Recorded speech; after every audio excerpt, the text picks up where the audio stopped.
சற்றுமுன் வெளியான தகவல், இதை செய்யாவிட்டால் சிலிண்டர் இணைப்பு ரத்து செய்யப்படும். அது என்ன பார்க்க போகிறோம். நீங்கள் நம்ம சேனலும் சப்ஸ்கிரைப் பண்ணாமல் இருந்தால் மறக்காமல் லைக் பண்ணிக்கோங்க, சப்ஸ்கிரைப் பண்ணிக்கோங்க. வாங்க வீடியோக்குள்ள போகலாம். சமையல் எரிவாயு இணைப்பு வைத்திருப்பவர்கள் தங்களது கேஸ் ஏஜென்சிக்கு சென்று ஆதார் உள்ளிட்ட KYC விவரங்களை வரும் ஜூலை 27ஆம் தேதிக்குள் பதிவு செய்யாவிட்டால் சிலிண்டர் இணைப்பு ரத்து செய்யப்படலாம் என அறிவிக்கப்பட்டுள்ளது. இது தொடர்பான பாரத் கேஸ் ஏஜென்சி SMS அனுப்பி உள்ளது. பிரதம மந்திரியின் உஜ்வாலா யோஜனா திட்டத்தின் கீழ் நாடு முழுவதும் வறுமை கோட்டிற்கு கீழ் இருக்கும் மக்களுக்கு இலவசமாக சமையல் எரிவாயு சிலிண்டர் இணைப்பு வழங்கப்பட்டு வருகிறது. இந்த திட்டத்தின் கீழ் நாடு முழுவதும் கோடிக்கணக்கான மக்கள் இலவச கேஸ் இணைப்பு பெற்றுள்ளனர். தற்போது நாடு முழுவதும் உஜ்வாலா திட்டத்தின் கீழ் கேஸ் இணைப்பு பெற்றோர்களுக்கு 372 ரூபாயும் மற்றவர்களுக்கு 47 ரூபாயும் மானியமாக வழங்கப்படுகிறது. அதே நேரம் உஜ்வாலா திட்டத்தின் கீழ் இருப்பவர்களுக்கு 500 ரூபாய்க்கு சிலிண்டர் வழங்கப்படுகிறது.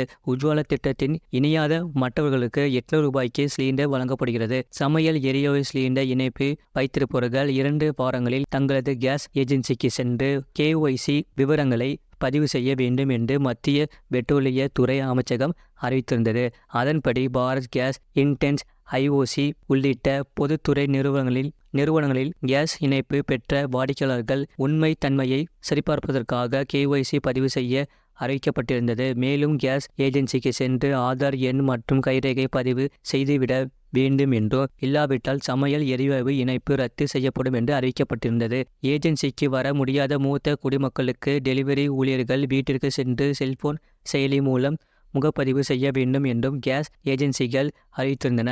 கடந்த மே 30ஆம் தேதிக்குள் ஆதார் மற்றும் கைரேகை வைக்காவிட்டால் சமையல் எரிவாயு இணைப்பு ரத்தாகும் என செல்போன் மூலம் குறுஞ்செய்தி அனுப்பி வைக்கப்பட்டிருந்தது. இந்நிலையில் வரும் ஜூலை 27ஆம் தேதி அவகாசம் வழங்கப்பட்டுள்ளது. இதுவரை சமையல் எரிவாயு இணைப்பு வைத்திருப்பவர்கள் தங்களது கேஸ் ஏஜென்சிக்கு சென்று ஆதார் உள்ளிட்ட KYC விவரங்களை இணைக்கவில்லை என்றால் வரும் ஜூலை 27ஆம் தேதிக்குள் இணைத்து விடுங்கள், இல்லாவிட்டால் சிலிண்டர் இணைப்பு ரத்து செய்யப்படும் எச்சரிக்கப்பட்டுள்ளது. இது போன்ற செய்திகளை உடனுக்குடன் அறிந்து கொள்ள மறக்காம சேனலை சப்ஸ்கிரைப் செய்யுங்கள், மற்றவர்களுக்கு தெரியப்படுத்த ஷேர் செய்யுங்கள்.